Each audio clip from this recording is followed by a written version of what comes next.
మేలు చేయకపోయినా పర్వాలేదు, కానీ ఖచ్చితంగా మేలు చేయాలి. దేవునికి స్తోత్రం. చేయకపోతే ప్రమాదం. ఏదో ఒకటే చెయ్యాలి. ఏంటది? మేలు కానీ కీడు కానీ. న్యూట్రల్గా ఉంటే ప్రాబ్లం. రేజ్ అవుతుంది కానీ బండి ఎదరికి వెళ్దాం. కాబట్టి మనం మేలు చేయడానికే మనము సిద్ధపడాలి. మరి పీటర్ గారిని మన ఆ విషయం కూడా మరి చేర్చుకోవాలని మేము కోరుతా ఉన్నాం. హల్లెలూయా. ఎందుకంటే చాలా మంది సిద్ధాంతం అది, మేము ఎవరికి మేలు చేయమండి, ఎవరికి కీడు చేయమండి, మేము అలా ఉంటామండి. అంటే ఉంటే అటు ఉండాలి, లేకపోతే ఇటు ఉండాలి. అటు ఇటు లేని న్యూట్రల్ లైఫ్ మనకి ఉండకూడదు. అయినప్పటికీ చక్కని సందేశం మనం విన్నాం. క్రిస్మస్ వెనకాల ఏముందండి? త్యాగం ఉంది. మొదటగా దేవుడు త్యాగం చేశాడు, తండ్రి అయిన దేవుడు. రెండోది కుమారుడైన దేవుడు కూడా దేవుని కుమారుడిగా ఈ లోకానికి రావడానికి త్యాగం చేశాడు. గర్భం ఇవ్వడానికి మరియా త్యాగం చేసింది. గర్భిణి అయిన, పెళ్లికి ముందే గర్భిణి అయినటువంటి యోసేపు తన భార్యను, పెళ్లికి ముందే గర్భిణి అయిన భార్యను స్వీకరించడానికి యోసేపు త్యాగం చేశాడు. ఈ సువార్త మన దగ్గరికి రావడానికి ఎందరో భక్తులు త్యాగం చేస్తారు. మరి మీరు నేను కూడా త్యాగం చేయాలి. ఎందుకంటే ప్రేమ ఏం చేస్తుందండి? త్యాగాన్ని కోరుతా ఉంది. Christmas is nothing but the gift of God.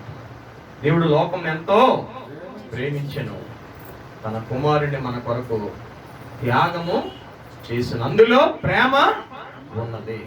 సరే, ఈ సమయంలో మరొకసారి మనము బైబిల్లో ఈ క్రిస్మస్ సీజన్లో అనేకమైనటువంటి క్యారెక్టర్స్ని మనం చూస్తూ ఉంటామండి. ఏ క్యారెక్టర్స్ని మనం చూస్తూ ఉంటామంటే, ఇందాక పీటర్ గారు మనకు తెలియజేశారు మరియా. ఇంకా చెప్పండి అమ్మా, నీకు తెలియదా? మరియా, యోసేపు, దేవదూతలు, అమ్మా జకరియా, ఎలిజబెత్, గొల్లలు, జ్ఞానులు, అమ్మా ఏ రోజు విలన్ గారు. అబ్బో, ఆయన క్యారెక్టర్ కూడా మనం వింటా ఉంటాం. కానీ ఇంకొక ఆయన కూడా ఉన్నాడండి, లోక సువార్తలో మాత్రమే ఉన్నాడు. మరి అపోస్తల కార్యంలో కూడా ఆయన గురించి మెన్షన్ చేయబడింది అనుకుంటున్నాను. లోక సువార్తలో మాత్రమే ఉన్నాడు. ఆయన క్యారెక్టర్ చూడండి, 2వ అధ్యాయము. చెప్పగలరా ఎవరైనా? 2వ అధ్యాయము 25వ వచనం. సిమియోనను ఒక మనుష్యుడు ఉండెను. హల్లెలూయా. సిమియోన్ అనే ఒక మనుష్యుడు. సిమియోన్ అనేటువంటి క్యారెక్టర్ చాలా ఇప్పటి వరకు మనం విన్నటువంటి ఏంటది, ఎక్కువ కూడా తీసేయచ్చండి. ఎక్కువ ఉంది అక్కడ, ఎక్కువ కొద్దిగా తగ్గించండి సార్. జీవజలం అయ్యగారు, నా మాట నాకు వినిపిస్తుంది, బాగుంది. ఎక్కువ అక్కర్లేదు, కొద్దిగా తగ్గించండి దాన్ని. అమ్మ అందరూ తల్ల వచ్చినట్లయితే చిన్న ప్రార్థన చేసుకున్నాం. మన దేవుడు మరొకసారి మనతో మాట్లాడేలాగా, మనకి క్రిస్మస్ ఆశీర్వదకరంగా, మనం అనేకులకు ఆశీర్వదకరంగా ఉండడానికి దేవుడు సహాయం చేయలాగా మనం ప్రార్థన చేసుకున్నాం. మహాపరిశుద్ధుడ, ప్రేమగల తండ్రి, మరొకసారి ప్రభా, ఈ యొక్క 2020లో మా కళ్ళ ముందు అనేక మంది నాయన కోవిడ్ ప్రభావం చేత చనిపోయిన కుటుంబాలని, చనిపోయిన దైవ సేవకుల కుటుంబాలని, ఎంతో దుఃఖాన్ని దిగమింపుకున్న దినాల్లో ఈ 2020లో మమ్మల్ని మీరు సజీవ లెక్కలు ఉంచిన ఆయన ఈరోజు మమ్మల్ని ఇక్కడికి సమకూర్చి, నీ కుమారుడైన యేసుక్రీస్తు యొక్క జన్మదినాన్ని నాయన మేము జ్ఞాపకం చేసుకుని సెలబ్రేట్ చేసుకోవడానికి మీరు ఇచ్చిన అవకాశాన్ని బట్టి వందనాలు తెలియజేస్తా ఉన్నాం. ఇది సెలబ్రేషన్ మాత్రమే మిగలకుండా నాయన, ఆ కారణాన్ని ఎరిగి, ఆ కారణాన్ని విశ్వసించి, దానికి అనుగుణంగా నడుచుకోవడానికి కూడా మాకు సహాయం అనుగ్రహించమని, నాకు ముందుగానైనా మరి నీ బిడ్డ పీటర్ని మీరు ఏర్పాటు చేసుకుని బలపరిచిన ఆయన మీరు అందించిన సందేశాన్ని మేము జీర్ణించుకోవడానికి, అన్వయించుకోవడానికి మాకు సహాయం దయచేయండి. మరొకసారి సిమియోని జీవితంలో నుంచి పాఠాలు మాకు నేర్పించి మహిమను పొందమని యేసు నామమున ప్రార్థిస్తూ ఉన్నాము పరమ తండ్రి, ఆమేన్. కాబట్టి ఎవరమ్మా ఆయన? మరొకసారి చెప్పండి, సిమియోన్. ఈ సిమియోన్ అనే వ్యక్తి జీవితంలో నుంచి మనం జీవితానికి సరిపడా పాఠం. ఈరోజు మనము అక్కడ చైర్ ఉందండి బ్రదర్, అక్కడ చైర్ ఉందండి.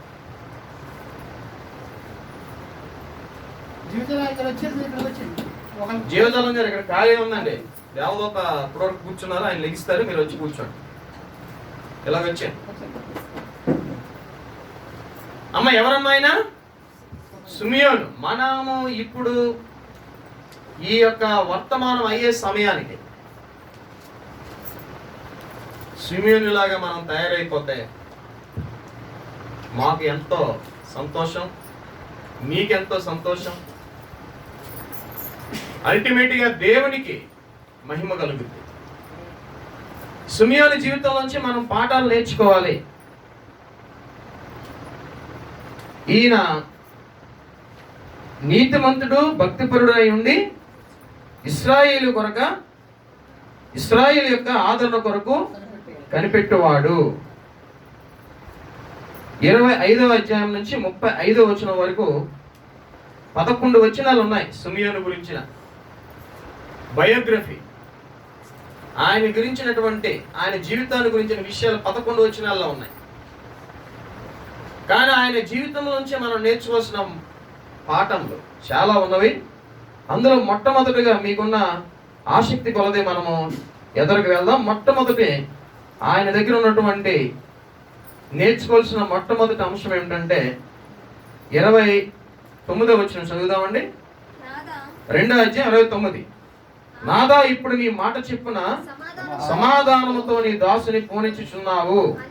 అన్ని జనులకు నిన్ను బయలుపరచుటకు వెలుగుగాను, నీ ప్రజలైన ఇశ్రాయేలులకు మహిమగాను నీవు సకల ప్రజల ఎదుట సిద్ధపరిచిన నీ రక్షణ నేను కన్నులారా చూచితిని. ఈ క్రిస్మస్ లో మన దృష్టి దేని మీద ఉంటుంది? క్రిస్మస్ ట్రీ పెట్టకపోతే కొంతమందికి మనశ్శాంతి ఉండదు, అవునమ్మా? తర్వాత అక్కడ చక్కగా అయ్యగారు మరి సంఘబిడ్డలో అందరినీ ప్రోత్సహించేవారు, మంచి సెటప్ ఇక్కడ ఏర్పాటు చేశారు. పశువుల తొట్లో ఏసై పొర ఉండడం, ఆ సీన్ అంతా కూడా 2000 సంవత్సరాల వెనక్కి మనల్ని తీసుకెళ్ళిపోయింది. హల్లెలూయా. తర్వాత స్టార్, తర్వాత కేక్, తర్వాత కొత్త బట్టలు, ఇలాగ క్రిస్మస్ లో ఆ 2000 సంవత్సరాల క్రితం యేసు ప్రభు పుట్టినప్పుడు సిమియోనుకు ఉన్నటువంటి దృష్టి వేరు, ఈ రోజున మనం చేసుకుంటున్న క్రిస్మస్ లో మన దృష్టి వేరు. సిమియోను యొక్క దృష్టి ఎవరి మీద ఉందంటే యేసుక్రీస్తు మీద ఉంది. హల్లెలూయా. ఎప్పటి వరకు మీ దృష్టి క్రిస్మస్ రోజునే కాదు, ఇంతవరకు ఇన్ని క్రిస్మస్లు చూసుకుంటూ వచ్చామ్మా. అమ్మా మన్నించండి, ఎందుకంటే స్నేహితులు ఏం చేస్తారండి? స్నేహితులు ఏం చేస్తారమ్మా? గాయాలు చేస్తారు. సరే, ఇన్ని క్రిస్మస్లు మన జీవితంలో జరిగినాయి. మనం రక్షణ పొందిన తర్వాత ఒకవేళ 10 క్రిస్మస్లు జరిగి ఉండొచ్చు, 30 జరిగి ఉండొచ్చు, ఒక్కొక్కరికి ఒక్కొక్క విధంగా. క్రిస్మస్ రోజున మన దృష్టి ఎవరి మీద ఉన్నది అన్న విషయాన్ని పక్కన పెడదాం. అసలు ఇంతకాలం మన జీవితంలో ఇంతవరకు మన దృష్టి ఎవరి మీద?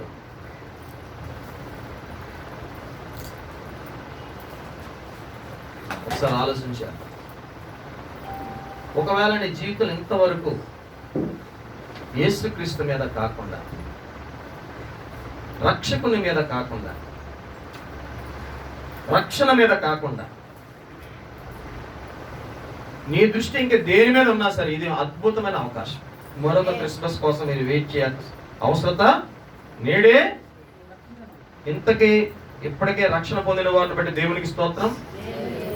సిమియోను యొక్క దృష్టి పండగ రోజే కాదు, లేదా నియామక కాలంలోనే కాదు, తన జీవితం అంతటికీ కూడా ఒకే ఒక దృష్టి, ఏకైక దృష్టి, యేసుక్రీస్తుని చూడాలి. కొంతమందికి పరాయి వ్యక్తుల మీదే దృష్టి. నీ కన్ను చెడినదైతే నీ దేహం అంతా చెడినదైతే. ఉందంటారా? అలాంటి వాళ్ళు ఉన్నారంటారా?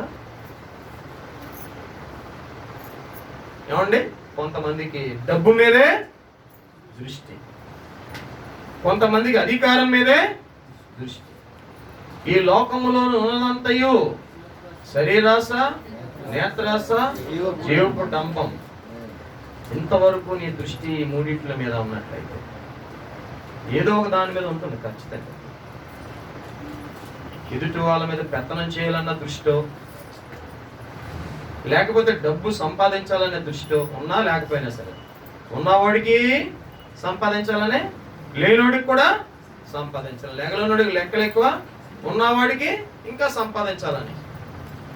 పొలానికి పొలము, ఇంటికి ఇల్లు కలుపుకుంటూ వెళ్ళిపోవాలని యెషయా గ్రంథంలో రాయబడి ఉంది. అలాంటి వాళ్ళ గురించి వాక్యం చెప్తుంది, శాపగ్రస్తులు, లోకము దాని ఆశయు గతించిపోవచ్చున్నవి, కానీ దేవుని చిత్తము జరిగించబడి నిరంతరము. మరి ఏ సిమియోనుకున్న దృష్టి ఏమిటి? మీకున్న దృష్టి ఏమిటి? నా చెవిలో చెప్తారా? ఎందుకులేండి ఆ శ్రమ మీకు, నాకు కూడా టైం లేదు. ఇంతవరకు ఇన్ని క్రిస్మస్లు జరిగిపోయి, క్రిస్మస్ రోజు ఎవరి మీద దృష్టి పెట్టేయండి. అసలు మీ జీవితంలో వాట్ ఈస్ ద ఫోకస్? నీవు దేని మీద ఏకైక దృష్టి కలిగి ఉంది? సిమియోను జీవితంలో మాత్రం లేఖనాలు చెప్పబడతా ఉంది, అతను ఇశ్రాయేలీల కనిపెట్టువాడు. కనిపెట్టువాడు అన్నది రెండో విషయం. అది మొదటి విషయం ఏంటంటే ఆయన యేసుక్రీస్తుని కన్నులారా చూడాలని. అందుకనే నీవు సకల ప్రజల ఎదుట సిద్ధపరిచిన నీ రక్షణ నేను కన్నులారా చూచితిని. కాబట్టి మొట్టమొదటగా సిమియోను యొక్క దృష్టి యేసుక్రీస్తును చూడాలి. Longing for Christ. ఆయన దృష్టి యేసుక్రీస్తుని చూడాలని మాత్రమే. మరి ఇంతవరకు మన దృష్టి ఎవరి మీద ఉంది? మనం పరిశీలన చేసుకుంటే ఈరోజు పశ్చాత్తాపడడానికి దేవుడు అవకాశం ఇస్తా ఉన్నాడు. మన దృష్టి వేటి మీద ఉన్నప్పటికీ ఈరోజు సిమియోను లాగా యేసుక్రీస్తు మీద మనం దృష్టిని తీసుకొని వస్తే ఆయన రక్షణను కన్నులారా మనం చూడగలము. భూదిగంత నివాసులారా నా వైపు చూచి రక్షణ పొందండి. కానీ సిమియోను జీవితంలో ఆయన యేసుక్రీస్తును చూడాలన్నదే ఆయన ఏకైక దృష్టి, ఆయన ఏకైక ఫోకస్ తన జీవితంలో. రెండవదిగా మనం చూస్తే చూడండి 25వ వచనం. యెరూషలేములో నుండి సిమియోనును ఒక మనుషుండెను, అతడు నీతిమంతుడును భక్తిపరుడునై ఉండి ఇశ్రాయేలుకు ఆదరణ కొరకు కనిపెట్టేవాడు. చూడండి, మన దృష్టి దేని మీద ఉందో దానికోసమే మనం కనిపెడతా ఉంటాం. సిమియోను దృష్టి ఎవరి మీద ఉంది? క్రీస్తు మీద ఉంది. ఆయన ఎవరి కొరకు కనిపెడుతున్నాడు? ఇశ్రాయేలు కొరకు, ఇశ్రాయేలు యొక్క ఆదరణ కొరకు కనిపెట్టేవాడు. ఎందుకంటే ఆ రక్షకుడు ఆయన్ని మాత్రమే రక్షించడం కాదు, ఇశ్రాయేలీయులను కూడా ఆయన రక్షిస్తాడు.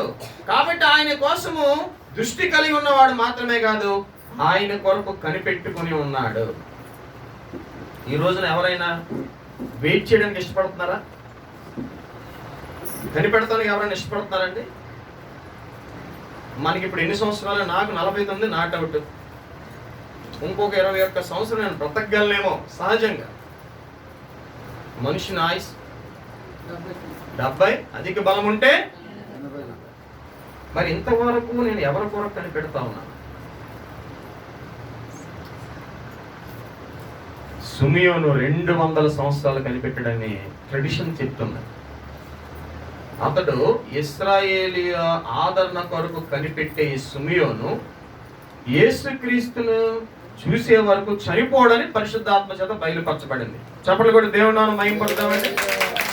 ఎంతకాలం ఎదురు చూడాలండి యేసయ్య కొరకు అని అంటారా మీరు? 70 సంవత్సరాలు ఎదురు చూస్తే చాలు, 80 సంవత్సరాలు ఎదురు చూస్తే చాలు. ఇక నుంచి మీరు ఎదురు చూసినా చాలు. ఇంతవరకు ఎదురు చూడలేదు కదా, ఇక నుంచి మీరు ఎదురు చూడండి. యేసు ప్రభువు అన్నాడు, నేను మొదటి రాకడలో రక్షించడానికి వచ్చాను, రెండో రాకడలో నేను తీసుకెళ్ళడానికి రాబోతున్నాను, నా కొరకు ఎదురు చూచేవాడు ఎవడైనా. క్రిస్మస్ పండుగ చేసే ఊళ్ళు ఉన్నారులేండి. చందన దర్శనుడికి, బొమ్మన దర్శనుడికి లాభం సంపాదించే వాళ్ళు ఉన్నారులేండి. కానీ ప్రభు రాకడ రావడం జరిగింది, మొదటి రాకడ చనిపోవడం జరిగింది, ఆరోహణ అవడం జరిగింది, మన కొరకు స్థలం సిద్ధపరచడానికి వెళ్ళాడు, తిరిగి రాబోతా ఉన్నాడు. 70 సంవత్సరాల ఆయుష్ కాలము, అల్ప ఆయుష్ మనకి ఇచ్చాడు. 80 సంవత్సరాల ఆయుష్ మనకి ఇచ్చాడు. మనం ఇంకా బతకాలని కోరుకుంటాం, కానీ దేవుని కొరకు ఎదురు చూసే మనసు మనకి లేదు. కానీ సిమియోను ఏకంగా 70 కాదు, 80 కాదు, 200 సంవత్సరాలు క్రీస్తు కొరకు కనిపెట్టింది. హల్లెలూయా. అమ్మ ఎంతకాలం కనిపెట్టాడు? ఏమో అతడు ఎప్పుడు రక్షణ పొందాడో మనకు తెలియదు, కానీ నాకు తెలిసి అతడు యవన కాలంలో లేకపోతే బాల్యదినంలోనే ప్రభుని నమ్ముకున్న అనుభవం ఆయనకు ఉండొచ్చు. కానీ ఆయన 200 సంవత్సరాలు దేవుని కొరకు, యేసుక్రీస్తు కొరకు కనిపెట్టుకుంటా ఉన్నాడు. ఈ నిరీక్షణ మనల్ని సిగ్గు పరచదు. ప్రభునందు విశ్వసించిన మనకి శ్రమ రావచ్చు, ఆ శ్రమ వల్ల మనకి ఓర్పు వస్తుంది.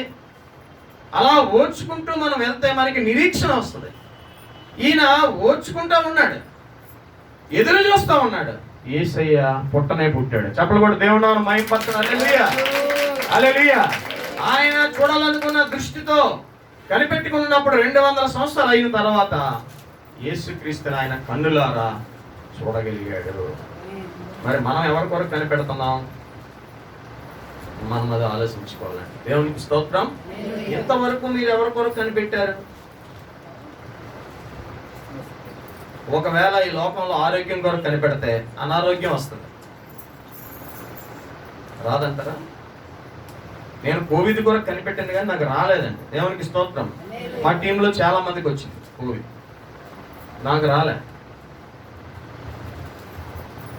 సరే, మనం ఆరోగ్యం కొరకు కనిపెడితే ఏమొస్తుందండి?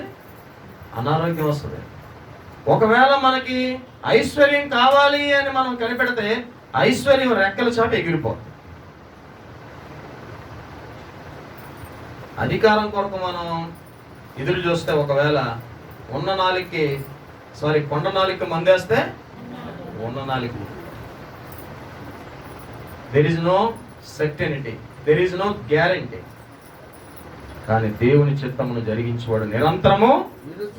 కాబట్టి యేసుక్రీస్తు కొరకు ఎవరైతే కనిపెడుతా ఉన్నారో, ఎవరైతే ఎదురు చూస్తా ఉన్నారో వారు ధన్యులు. యేసుక్రీస్తు మీద దృష్టి కలిగిన సిమియోను ధన్యుడు. యేసుక్రీస్తు కొరకు కనిపెట్టిన సిమియోను ధన్యుడు. ఎన్ని సంవత్సరాలు కనిపెట్టాడు? 200 సంవత్సరాలు కనిపెట్టాడు. మనం కూడా ఎన్ని సంవత్సరాలు సహించుకోవాలి, ఎన్ని సంవత్సరాలు మనం బాధపడాలి, ఎన్ని సంవత్సరాలు మనము దేవుని చిత్తం జరిగిస్తూ ఎదురీస్తూ ఉండాలంటే 70 లేదా 80 సంవత్సరాలు. ఈ లోపల ప్రభు వచ్చినా మన రెప్పపాటును మారిపోతాం, లేదా బకెట్ తగినా మనము సమాధిలో ఉంటాం. ప్రభు వచ్చినప్పుడు సమాధిలో ఉన్న మనం లేపబడతాం. ఒకవేళ మనం బతుకుండా ప్రభు వస్తే రెప్పపాటున మరి మీరు ఎవరి కొరకు కనిపెడుతున్నారు?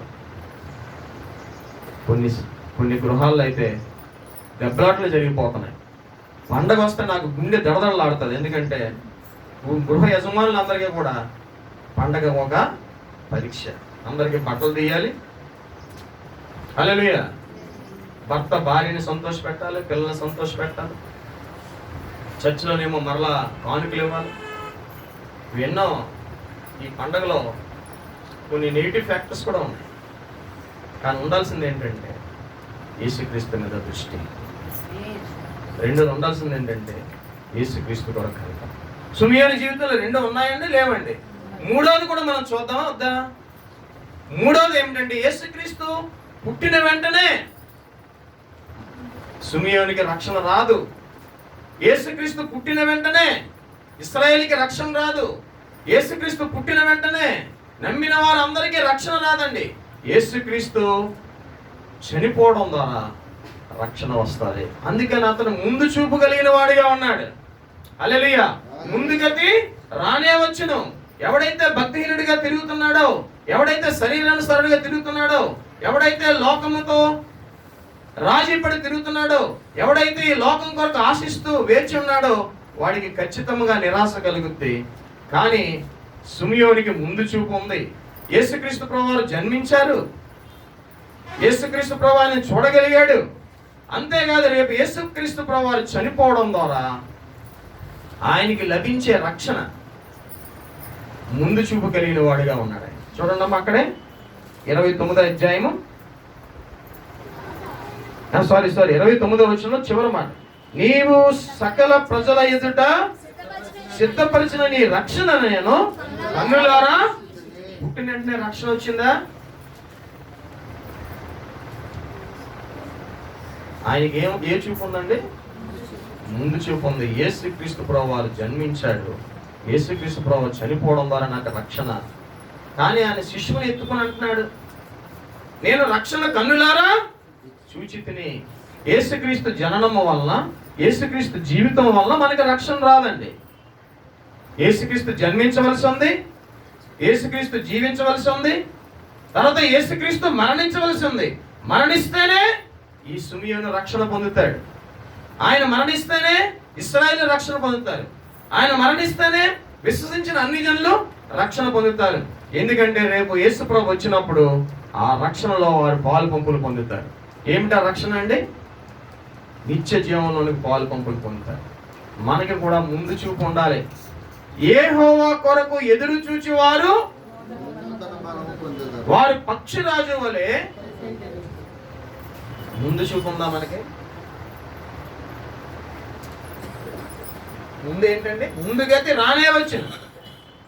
కాబట్టి ఆయన మొదటి రాకడలో ఆయన మరణాన్ని చూస్తున్నాడు, ఆయన పునరుద్ధానాన్ని చూస్తున్నాడు.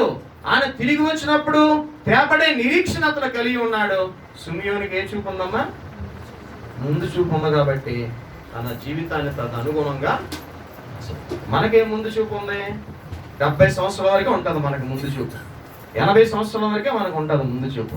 మనకి పరలోకం ఉందని, ఆ పరలోకంలో మనకి మంచి స్థితి ఉండాలని, ఆ పరలోకంలో మనం ధనవంతులుగా ఉండాలని మనకి అలాంటి ఉద్దేశాలు ఏమి కూడా లేవు. ఒక భక్తుడు పాడాడు, పరలోకమే నా మాట, పరిశుద్ధమే నా శ్వాస, భూమి నుండేది బుద్ధికోలమే, యేసునికై సువిశేషం. కాబట్టి ఇతను దేవుని యేసుక్రీస్తు మీద దృష్టి మాత్రమే కలిగి లేడు, యేసుక్రీస్తు కొరకు కనిపెట్టు మాత్రమే కాదు, అతడు ముందు చూపు చూసిన వాడిగా ఉన్నాడు. ఈ యేసు ప్రభు ఎదిగి ఆయన కొరకు తన ప్రాణాన్ని అర్పించి ఆయన తిరిగి లేవడాన్ని, తర్వాత ఆరోహణాన్ని, ఆయన మరలా వస్తున్నప్పుడు ఈయనకి లభించే రక్షణ. దేవునికి స్తోత్రం. యేసుక్రీస్తునందు విశ్వసించిన వారు నశింపక నిత్య జీవం పొందుతారని ముందు చూపు. మనకేం ముందు చూపు ఉంటుంది? మనకి 70 సంవత్సరాల వరకే ఉంటాయి, 80 సంవత్సరాల వరకు ఉంటాయి. ఈరోజు మీరు మరణం తర్వాత జీవితము కొరకు, మీ భవిష్యత్తుని దేవుడు ఆశ్చర్యరీతిగా తీర్చిదిద్దడం కొరకు, యజమానుడు వాడుకోవడానికి అర్హమైన పాత్రగా నీ భవిష్యత్తును దేవుడు తీర్చిదిద్దాలనుకుంటున్నాడు. మరణం తర్వాత నేను చేర్చుకోవాలనుకుంటున్నాడు. ఆ ముందు చూపు నీకుంటే రేపు యేసుప్రభు రెండోసారి వచ్చినప్పుడు మనం రెక్కలు చాపి పైకి. అమ్మ, ఇదేమో చిన్న విషయం ఏంటి మీరు అలా ఉన్నారా? 1 కేజీ బంగారం ఇస్తానంటే బాగుండేదేమో, ఒక డూప్లెక్స్ బిల్డింగ్ ఇస్తానంటే బాగుండేదేమో కదండి. ముందు చూపు ఉండమంటాడు. పక్షిరాజు వలె మనము ముందు చూపు కలిగి ఉండాలి. చేమల సోమరే, చేమల యొద్దకు వెళ్ళుము. ముందుకెత్తి రానే వచ్చిన భక్తిహీనులకి అడ్రస్ ఉండదండి. 37వ కీర్తనలో ఉంది, 73వ కీర్తనలో ఉంది. ఏమనంటే చెడ్డవారిని చూసి వ్యసన పడకు, అలా చేయడానికి నీవు ప్రయత్నించకు, యెహోవా కొరకు కనిపెట్టుకుని ఉండుము. ఆయన తీసుకో. ముందుగైతే రానే వచ్చు. భక్తిహీనులు కనబడరు, వారు చోటు చూసినా కనబడరండి. కోట్లు పడగెట్టిన వాళ్ళు ఇదిగో చేతులు 4 వేలకి ఉంగరాలు పెడతారు, మెడలో 1.5 కేజీన్నర గొలుసు వేసుకుంటారు. మగవాళ్ళు ఆడవాళ్ళు కూడా వారి గర్వము కంఠహారం వల్ల ధరించుకుంటారు. కానీ వారు యేసుక్రీస్తు మీద దృష్టి ఉన్న వాళ్ళు కాదు, యేసుక్రీస్తు గారు కనిపెట్టేవారు కాదు. యేసుక్రీస్తు వస్త్రాన్ని ముందు చూపు కూడా వారికి లేదు. బుద్ధి లేని కన్యకలు ఉన్నారు, బుద్ధి గల కన్యకలు ఉన్నారు. కాబట్టి మనము ఏ విధంగా ఉండాలి? సిమియోనులాగా ముందు చూపు కలిగిన వారంగా ఉండాలి. హల్లెలూయా. అంటే యేసుక్రీస్తు జననం అయితేనే కాదు మనకు పండగ, ఆయన చనిపోవాలి, అప్పుడు మనం దేవునికి అంగీకారం అవుతాం.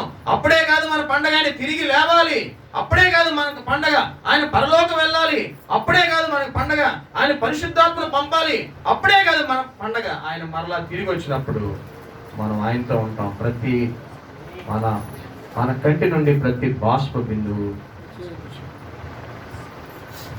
హల్లెలూయా. మరి ఉందా ముందు చూపు అమ్మా? ఓకే, 4వ విషయం చెప్పుకుందామా? ఒంటికంటారా ముగించి భోజనం చేద్దామా? పండగ అంటే ఏంటి? కొత్త బట్టలు, పప్పులు వండుకుంటాం, బిర్యానీ తింటాం. తినలే చచ్చిపోతున్నాం మేము బిర్యానీ. హల్లెలూయా. రోజు బిర్యానీ, రోజు చికెన్. ఇక్కడ ఒక వద్దని ఎప్పుడన్నా ఆపరేషన్ చేస్తే చికెన్ బయటకు వస్తుందేమో అన్నట్టుగా. కానీ I'm not happy about Christmas festival. I am celebrating about Jesus. కాబట్టి సిమియోను జీవితంలో యేసుక్రీస్తు మీద దృష్టి ఉంది, ఏకైక దృష్టి. సిమియోను జీవితంలో ఆయన కొరకు కనిపెట్టడం ఉంది. సిమియోను జీవితంలో ఏ చూపు ఉందండి? ఇందాక అయ్యగారు గుర్తు చేశారు, ఈ మరణం వరకే మనం నిరీక్షణ కలిగిన వారం అయ్యాడు. మీరు వెళ్ళిపోండి, బయటికి వెళ్ళిపోతే ఏ గొప్పల మంగమ్మను నమ్ముకుంటే హ్యాపీగా ఉంటారు. కానీ మీకు మరణం తర్వాత జీవితం కావాలన్నా, ఇక నుంచి సమాధానకర జీవితం కావాలన్నా, ఇప్పుడే నువ్వు ముందు చూపు కలిగిన వ్యక్తిగా ఉండాలి. 4వది చెప్పుకుందాం వద్దండి? 4వ విషయం చూద్దామండి. చూడండి, 2వ అధ్యాయము 26వ వచనం. అతడు ప్రభు యొక్క క్రీస్తును చూడక మునుపు మరణము పొందడని అతనికి పరిశుద్ధాత్మ చేత బయలుపరచబడి ఉండెను. ఆత్మవశుడై అతడు దేవాలయంలోనికి వచ్చెను. చప్పట్లు కొట్టండి, హల్లెలూయా. చూడండి, సిమియోను ఆత్మ చేత నడిపించబడతా ఉన్నాడు. దేవుని ఆత్మ నీవు యేసుక్రీస్తును చూసే వరకు చనిపోవని తెలియజేశాడు పరిశుద్ధాత్ముడు. అంతేకాదు పరిశుద్ధాత్ముడు ఆయన నడిపిస్తా ఉన్నాడు. నిన్ను నన్ను కూడా ఈ రోజున రక్షణ పొందిన వాళ్ళందరిలో పరిశుద్ధాత్ముడు ఉంటాడు. ఈ పరిశుద్ధాత్మ దేవుడు నిన్ను నడిపించడానికి ఇష్టపడుతున్నాడు. కానీ నువ్వు ఆత్మ అనుసరించి నడవకుండా ఉంటున్నావు. ఈరోజు నీవు దేవుని ఆత్మ అనుసరించి నడిచే వ్యక్తి అయితే మీ అందరికీ వందనాలు. Hallelujah. I am proud of you. కానీ నువ్వు శరీరాన్ని అనుసరిస్తున్న వ్యక్తి అయితే, ఆత్మ శరీరానికి, శరీరం ఆత్మకు వ్యతిరేకంగా నడుచుకుంటుంది. కానీ పరిశుద్ధాత్మను అనుసరించి నీవు ఈ శరీరమును, ఈ లోకమును, నీకున్న సమస్తమును ఆయనకి లోపరుచుకుంటూ మనం ముందుకు వెళ్ళాలి. చూడండి, సిమియోను ఏమంటాడంటే ఆత్మవశుడై కరెక్ట్ సమయానికి ఎక్కడికి వెళ్ళాడండి? దేవాలయంలోనికి వెళ్ళాడు. హల్లెలూయా. అది ఏ సమయము? కరెక్ట్గా 8వ రోజున సున్నతి చేయడానికి యేసు ప్రభుని కరెక్ట్గా తీసుకొచ్చిన ఈ ముసలాడు. హల్లెలూయా.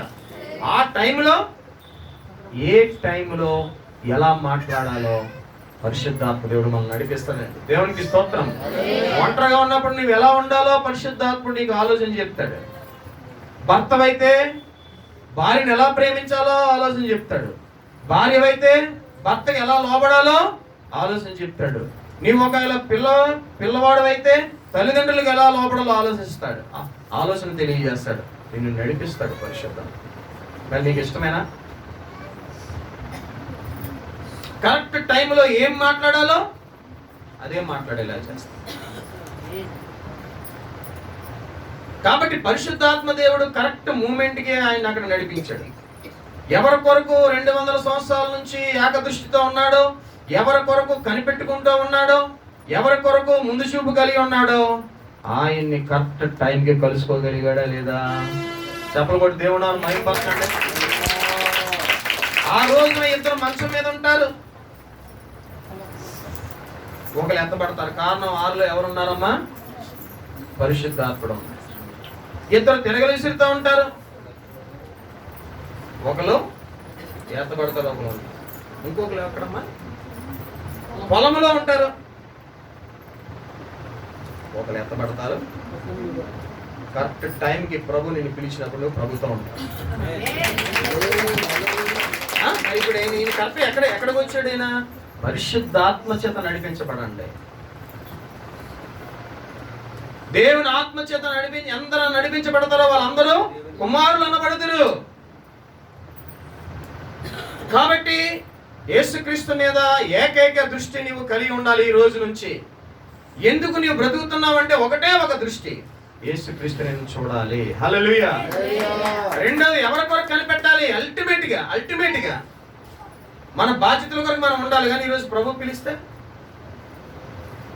నేను డబ్బేలమంటాను, మా భార్య రండి రండి అని అంటే నేను మళ్ళీ వస్తానా? రండి అని ఆయన పిలిస్తే వస్తాను. చెప్పకుండా హల్లెలూయా. లాజరు రమ్మంటే అప్పుడు రావాలి. పరిశుద్ధాత్ముడి పిలుపు ఇక తేరగా ఉంది.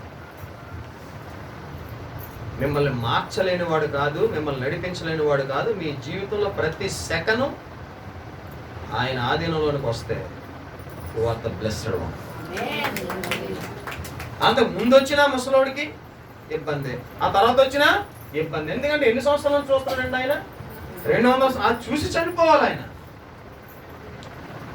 ఎంత అద్భుతమైన జీవితం అండి. హల్లెలూయా. యేసుక్రీస్తుని చూడడం ఎంత అద్భుతం అండి.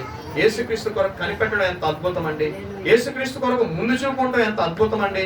యేసుక్రీస్తు యొద్దకు నడిపించబడ్డం ఎంత అద్భుతం అండి. మరి ఇవన్నీ ఎవరికి ఉన్నాయమ్మా? సుమియోడికి ఉన్నాయి. కానీ ఆయన క్రిస్మస్ ట్రీ లేదు పాపం, శాంతా క్లాస్ కూడా లేడు పాపం, చాక్లెట్లు కూడా లేవు పాపం, స్టార్ కూడా లేదు ఆయనకి, మనకి కొత్త బట్టలు కూడా లేవు ఆయనకి. కానీ సుమియోనికి 200 సంవత్సరాల దృష్టి యేసుక్రీస్తు మీద ఉంది. 200 సంవత్సరాలు కనిపెట్టడం యేసుక్రీస్తు మీద ఉంది. 200 సంవత్సరాలు ముందు చూపు కలిగి ఉన్నాడు. 200 సంవత్సరాలు పరిశుద్ధాత్మ చేత నడిపించాడు. అధ్యక్ష వారా, మరి సమయం అయిపోయింది. ఇంకా కొన్ని విషయాలు ఉన్నాయి చెప్పడానికి. కానీ మరి చాలా క్రిస్మస్ హడావిడిని మనం ఏం చేయకూడదంటే తగ్గించకూడదు. దేవునికి స్తోత్రం. అందువల్ల అధ్యక్ష వారిని సమయం అడుగుతున్నాను. మరి ఇక్కడ నేను ఆప్ చేయాలనుకుంటున్నాను సార్. Thank you. అందరూ తల వచ్చినట్లయితే ప్రార్థన చేసుకుందాం. ఇంకా ఇంకొక 5 విషయాలు ఉన్నాయి. మరి ప్రభు రాకడ ఆలస్యం అయితే మరొకసారి మనం చూద్దాం. కానీ ఇప్పుడు ఈ 4 విషయాలను బట్టి క్రిస్మస్ లో ఇవి మిస్ అవ్వడం కాదండి, నీ జీవితంలో మిస్ అవ్వకుండా చూసుకోవాలి. నీ ఫోకస్ అనేది ఇక మిగిలిన జీవితకాలం అంతా యేసుక్రీస్తు మీద దృష్టి పెట్టడానికి మిమ్మల్ని ప్రేమపూర్వకంగా ఆహ్వానిస్తా ఉన్నాం. ఇప్పటికే నా దృష్టి యేసయ్య మీదే అన్నా అని మీలో ఎవరైనా అంటే మీరు ధన్యులు. సుమియోనులాగా మీరు ధన్యులు. ఒకవేళ ఈ రోజు వరకు నీ దృష్టి డైవర్ట్ అయితే ఈ రోజే మిక్కిలి అనుకూలమైన సమయం. ఇదిగో నా జీవితానికి ఏకైక దృష్టి, నా చూపు అంతా యేసుక్రీస్తుని చూడాలని అని ఒక మంచి తీర్మానానికి రమ్మని కోరుతా ఉన్నాను. రెండోది, నువ్వు యేసుక్రీస్తు కొరకు కనిపెట్టాలి. ఇది వాళ్ళ 2వ రాకడలో రాబోతున్నాడు. నీ కొరకు ప్రాణమును అర్పించి నిన్ను రక్షించి నీవు ఆయన అనుసరించడానికి పరిశుద్ధాత్మ నీలో వచ్చి ఆయన 2వసారి రాబోతా ఉన్నాడు. కానీ కనిపెట్టేవాడుగా నువ్వు ఉండాలనే దేవుడు కోరుతా ఉన్నాడు. 3వదిగా ముందు చూపు. ముందుకెత్తి రానే వచ్చును. కానీ నువ్వు ఆయన కొరకు ఎదురు చూసే వ్యక్తి అయితే నీకు ముందు చూపు ఉంటే నువ్వు సిగ్గుపడవలసిన పని ఉండదు. ఎందుకంటే బుద్ధి లేని వారు విడవబడ్డారు, బుద్ధి గలవారు ఎత్తపడ్డారు. నీకు ముందు చూపు ఉండాలి. 4వదిగా నీ సొంత ఆత్మచేత నువ్వు నడిపించబడకూడదు. శరీరాన్ని బట్టి నడిపించబడకూడదు. లోకాన్ని బట్టి నడిపించబడకూడదు. నలుగురు వెళ్ళే మార్గాన్ని బట్టి నడిపించబడకూడదు. కానీ లోకానికి నీవు ఎదురెదడం కొరకు పరిశుద్ధాత్మ మీ మీదకి వచ్చినప్పుడు మీరు శక్తి నందుదురు గనక యెరూషలేము, యోదయ, సమరయ, భూదిగంతముల వరకు నాకు సాక్షులై ఉంటారు. ఎప్పుడు మాట్లాడాలి, ఎలా మాట్లాడాలి, ఎలా ప్రవర్తించాలి, వ్యక్తిగతంగా నేను ఎలా ఉండాలి, కుటుంబంగా ఎలా ఉండాలి, సంఘంలో ఎలా ఉండాలి, సమాజంలో ఎలా ఉండాలి, పరిశుద్ధాత్మ దేవుడిని నడిపించడానికి, ఇది యేసుప్రభు యొక్క రాకడ కొరకు నేను సిద్ధం చేయడానికి, పరిశుద్ధాత్మ దేవుడి చేత నడిపించబడడానికి నేను ఇష్టపడాలని కోరుతా ఉన్నా. మరి సమయాన్ని అధ్యక్షుల వారికి అందరూ తల వంచి ప్రార్థనలు ఏకీపించాలని కోరుతున్నాను.